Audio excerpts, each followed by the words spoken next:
is a multifaceted individual dedicated to personal growth and community empowerment. Raised on the US-Mexico border and overcoming many life challenges, he became who he is today, a high-achieving real estate professional, certified yoga instructor, world traveler, and advocate for holistic well-being. A top-performing mortgage lender, he's been recognized as Tucson's top best loan officer and top 1% mortgage originator in America.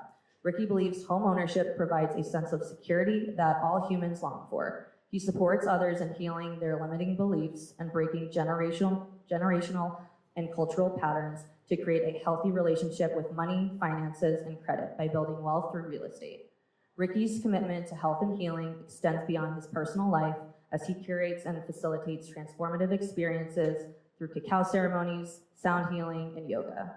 Ricky's healing journey has led him to create the Tucson Men's Circle, providing a safe space for men's emotional growth. His passion for community service is evident in his selection as one of Tucson's 40 Under 40 honorees and his ongoing charitable work. Ricky is an advocate for everyone to for everyone to live their best lives. Live their best lives, right, Ricky? Yup. His mission is to promote a stronger family, closer communities, healthier economies through his integrated approach to homes, health, and healing. And with that, Ricky, we're excited to have you. Thank you so much for being our speaker. We got it. We're good. Whew. Let me just take in this moment.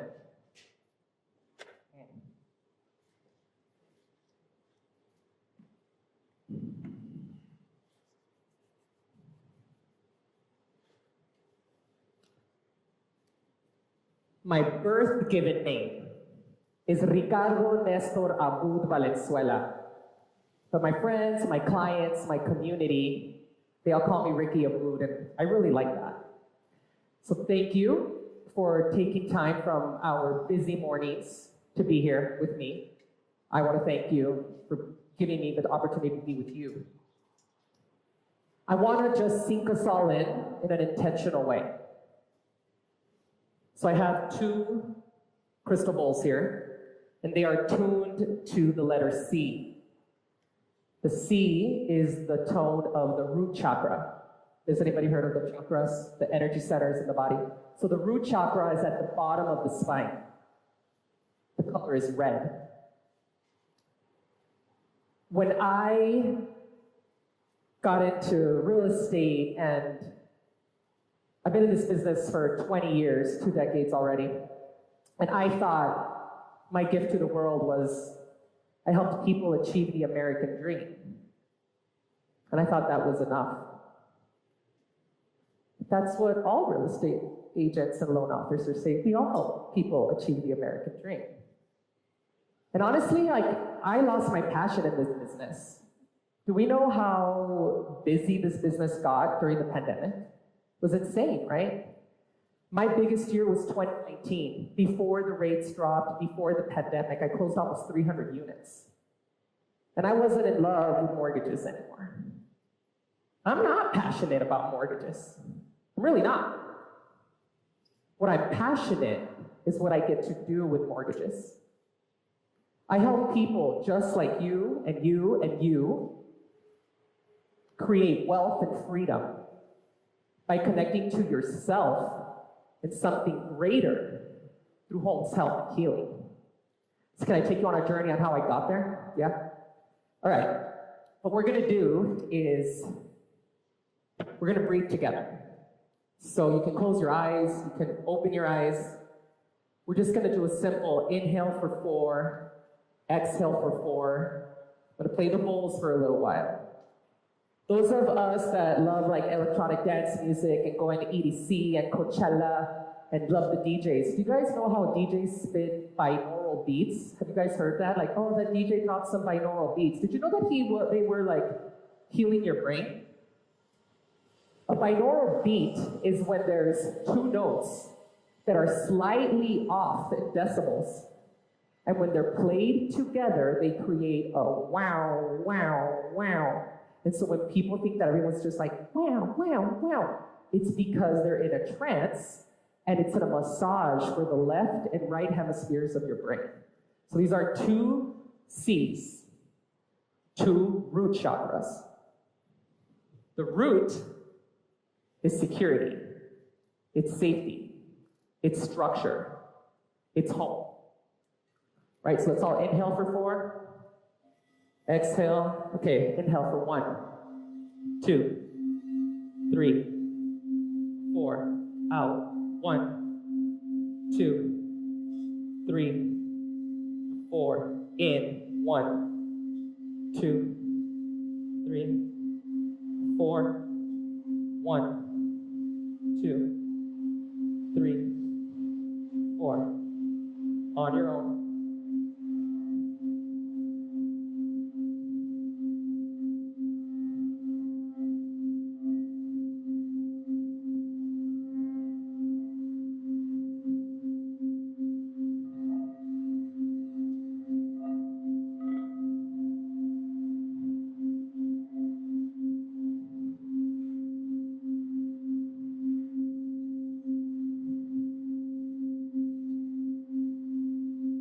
Feel yourself connect to the earth. Place your feet flat on the ground. Sit nice and tall. Lift your heart center. With each inhale, fill up the heart and the belly. With each exhale, release, create that space.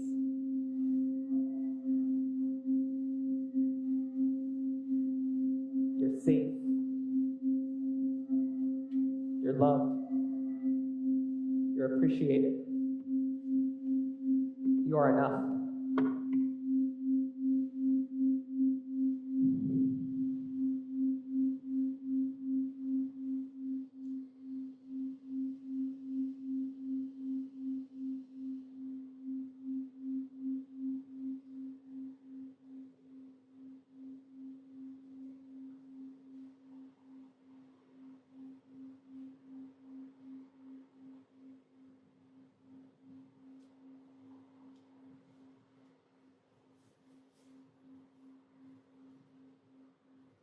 Are we back?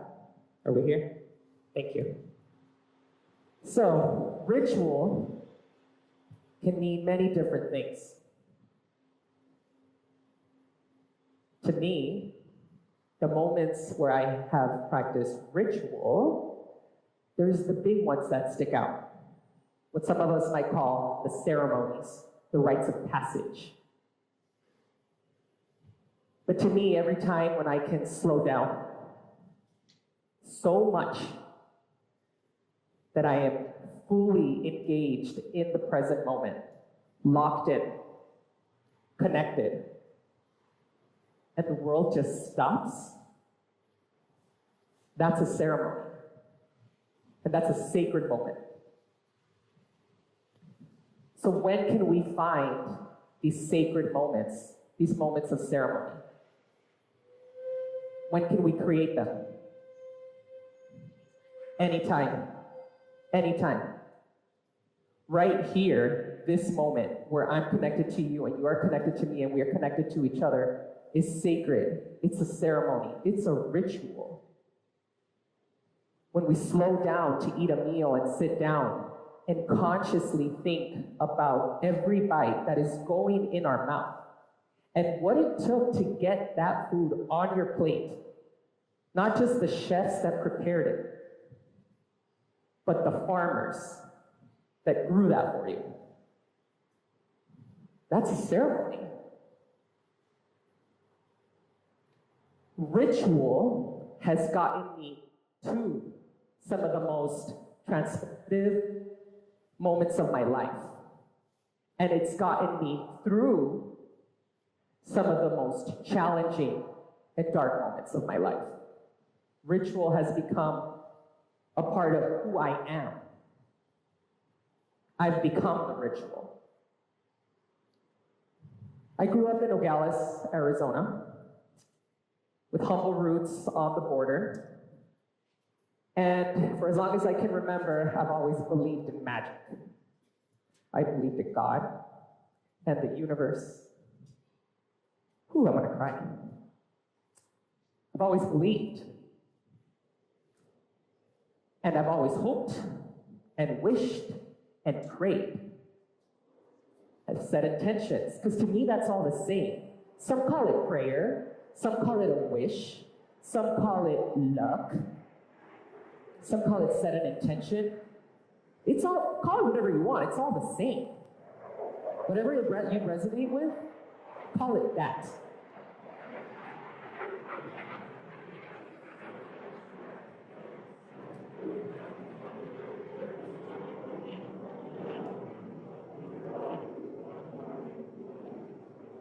So I've always believed.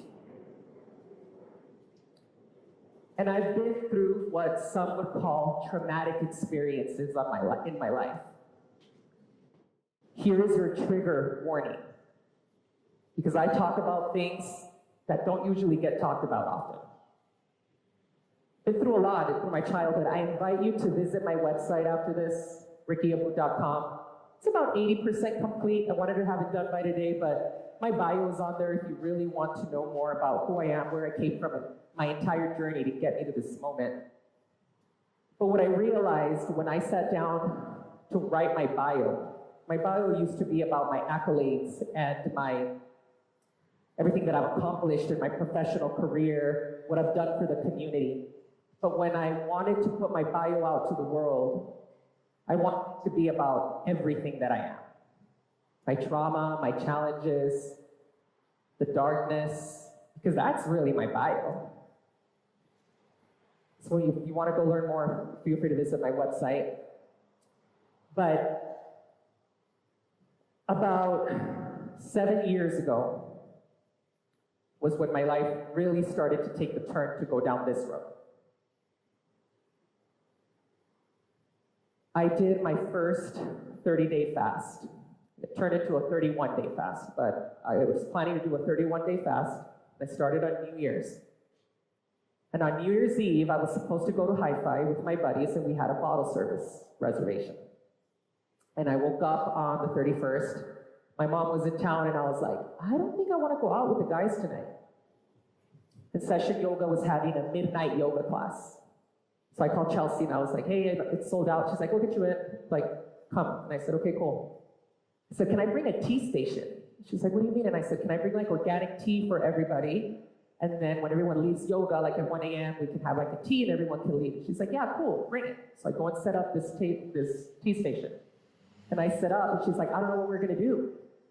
And I said, what? And she's like, Dove is sick.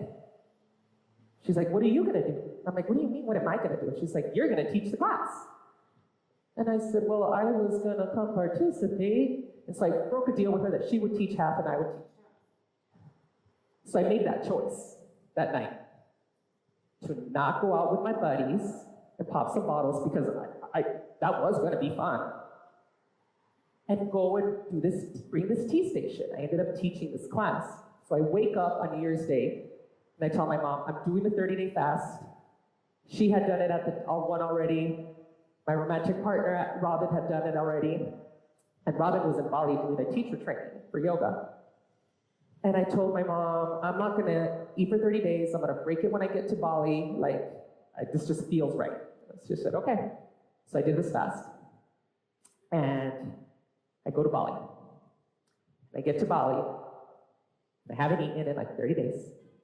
And Robin says, hey, this spiritual healer who's really, really well known here had an opening for a one-on-one, and I booked it for you.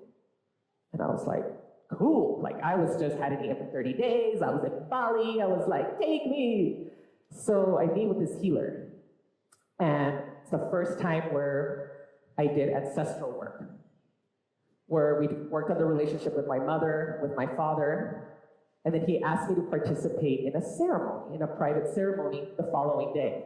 So then I said, bro, I'm down, I'll do it. And I didn't ask him, what is it gonna be? What are we gonna do? I did not care. I had such a good experience with him that I said, I'll do whatever you want. And he's like, all right, you're gonna run around the village, you're gonna get rose petals, and you're gonna get a brown coconut. And he sent me on this journey. So I hired this guy on a scooter, and we went around and got all the stuff that I needed for the ceremony. Some of you that have been following me for a while, I was posting it all over Instagram when I was running around town trying to find the brown coconut. So, and I said, oh shoot, I'm not gonna break my fast because I wanna go into this fasting. And we did an ancestral liberation ceremony, and I, for the first time, worked on the relationship with my grandparents. See, when I was 9 years old, my grandfather murdered my grandmother and killed himself. And for 25 years, I have so much resentment, anger, confusion. And that night, I really, really learned how much reverence I have for my grandfather, for having legally immigrated my mother and all her sisters to the United States like 50 years ago. And he owned a ranch and everything that he did for his family. How could I just forget that? That ritual, that ancestral liberation ritual, helped me create such a better connection and reverence for my grandfather. That helped shift a lot. I started having more conversations with my cousins about this that had happened in our family. I have a great relationship with my godmother and my mom, so we talk about all the stuff that a lot of families don't talk about. So I was fine talking about it, so then I started holding ceremonies, gatherings, rituals for my cousins, or a one-on-one with another one of my tias, one of my aunts, where we were talking about the stuff that we don't want to talk about. These rituals was helping our family move a step closer on our healing journey. That's where it all started. After this trip to Bali, I never drank alcohol again. I didn't plan it. I'm not here saying you shouldn't drink. I owned an entertainment company for many years. I made money off of how much you drank at a bar. So I'm not here to judge anyone. I'm just sharing my story. And if what I say makes you feel in some type of way, it might trigger you, I invite you to feel into that and ask yourself, why did what Ricky say agitate me? Why, when Ricky talked about murder, made me feel a certain way? Why, when he said he stopped drinking, made me reflect? A trigger is just an invitation for us to reflect and find out why we feel that in our body. So then I got into men's work, men's circles. At the time I'm still doing mortgages. I got connected with a big organization named Sacred Sons. And I went to my first retreat, and that was the next step of where I was headed. The night before going on that retreat, I got connected with a drumming medicine woman in Joshua Tree 2 nights before. And so I left 2 days early, drove to Joshua Tree, and I slept in these little huts, and I made a drum with her. And that was a ritual. That was a ceremony. That was a moment. Then I had my drum that I made myself and went to this retreat. This retreat also shifted my life. There were moments of ritual or rites of passage that are built into the programming with this retreat, with these retreats, to help men experience certain rites of passage to step into manhood and have a better relationship with masculinity. It was at this retreat where for the first time I told another man that I had been sexually molested as a child for many years. Then that just opened the floodgate for me to be able to start talking to my family about it. I dove deep with Sacred Sons for like 2 years. I became a facilitator with them. And then I said, I need to bring this to Tucson. So like Kendall is here, some of the guys are here that are part of our Tucson Men's Circle. So I started Tucson Men's Circle to create those type of safe spaces for men here in town, locally. So there's been these moments of ceremony, of ritual, these timestamps on my timeline where I can step back into energetically and be in those moments and relive it. And yes, have I sat with plant medicine? Yes, I have. Have I done ayahuasca? Yes, I have. And I can tell you, you don't need to go sit with ayahuasca to find moments of ceremony. If it's calling to you, great. If it's not, great. My biggest moments of ritual and ceremony have been completely sober with no plant medicine. I know people who have been on this medicine journey and have sat in 100 ayahuasca ceremonies, and they're still struggling because they're chasing these big moments, these godlike moments, and not giving themselves time to integrate those moments. The real ceremony are the moments between the rituals, between the ceremonies. That's where we get to practice the lessons. But if we're constantly chasing that next experience and not integrating and applying the lessons, there's no point. The real ceremony is this. The real ceremony is connection. The real ceremony is practicing the lessons and applying them in our day-to-day life. So I started facilitating cacao ceremonies during the pandemic, cacao ceremonies and sound journeys. And I started getting, hearing that people were saying, isn't this so weird that Ricky's like a loan officer in mortgages and he does these ceremonies?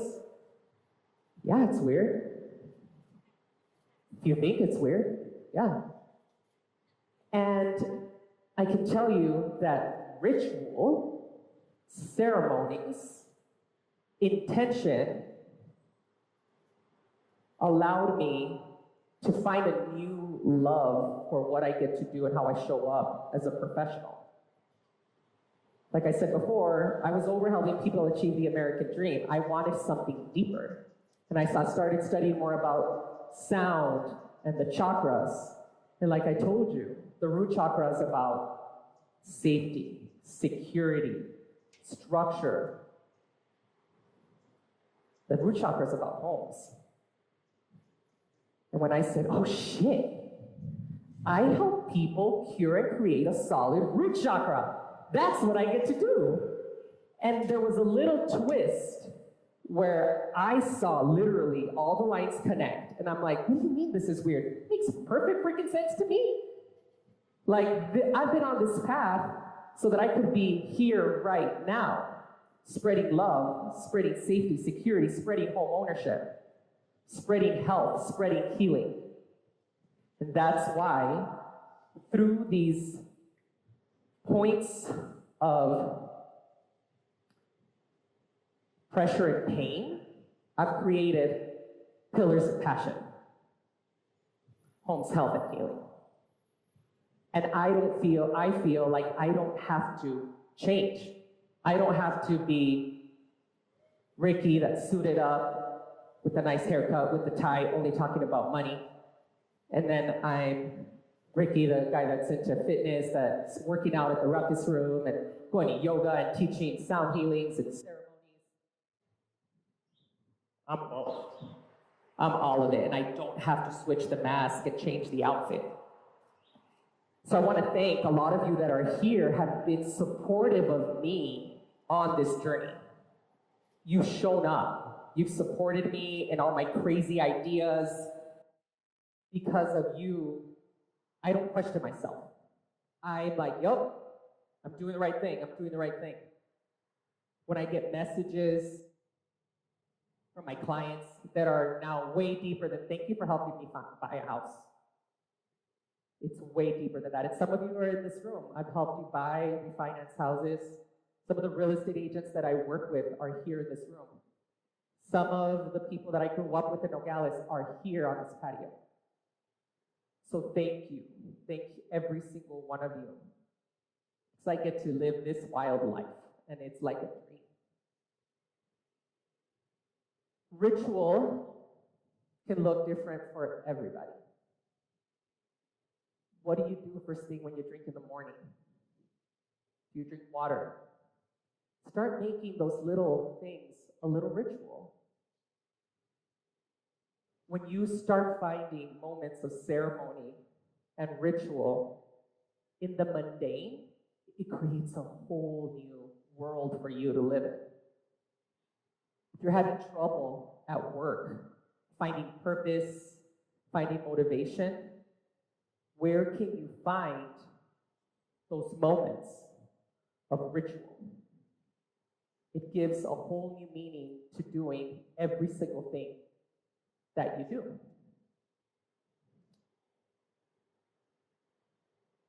I'm involved in different things around town. There's events that I'm going to be facilitating in the next couple months. My mission is to spread more awareness around homeownership and what homeownership does.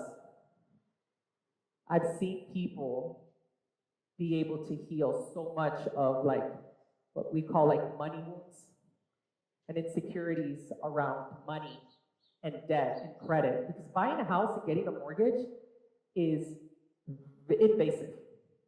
It's invasive. I've had very deep conversations with friends who I'm helping, and they're like, Ricky, this is so invasive. It is. And we're insecure. We've built this stigma in our community around not talking about money and finances and credit. And so many people are in the dark, insecure about that.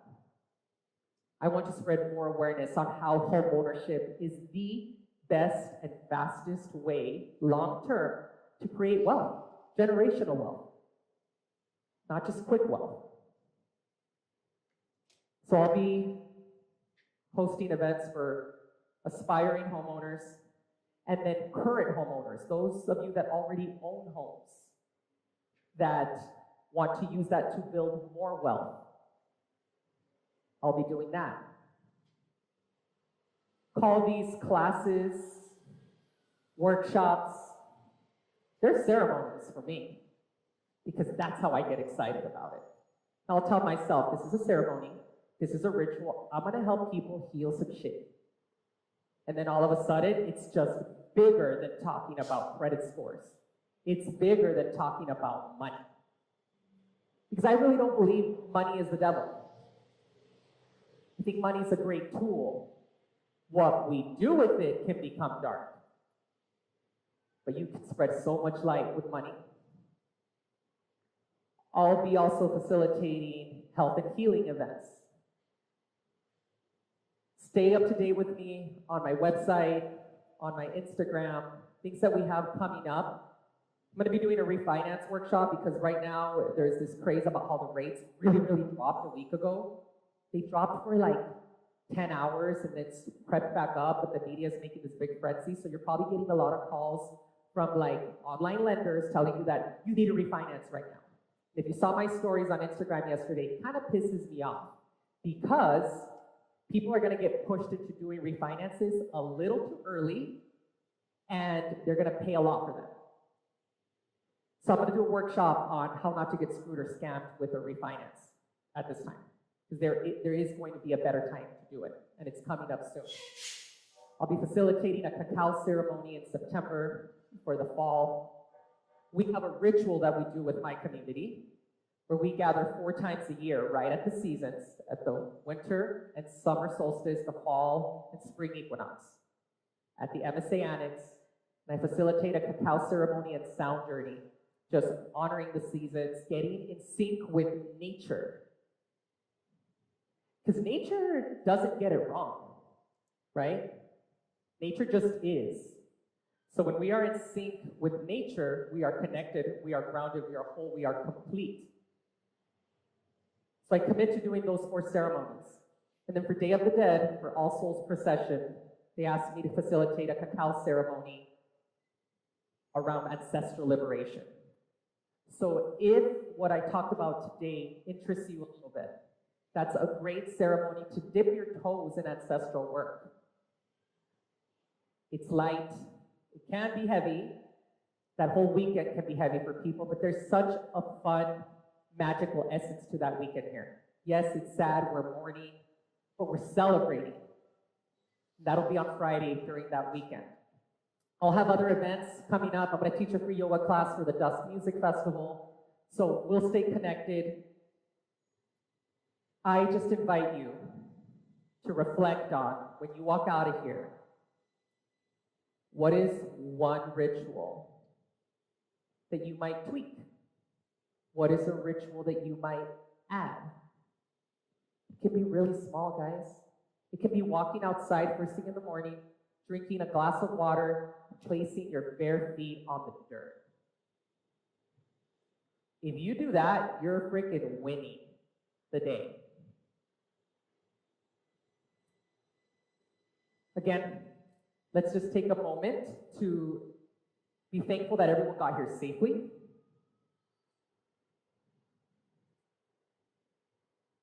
I want to thank Monica. Ray's not here, but Ray's been part of my journey for many, many years. When I had the entertainment company, he's always supported what I do. Ami's not here, his right hand. She's in New York or Chicago, so thank you guys. Thank you all for showing up. We're doing a question and answer next. What are we doing? Yeah, so thank you for being part of this ceremony.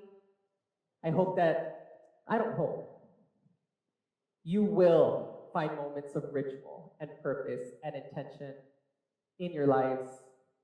May you be whole, may you be complete.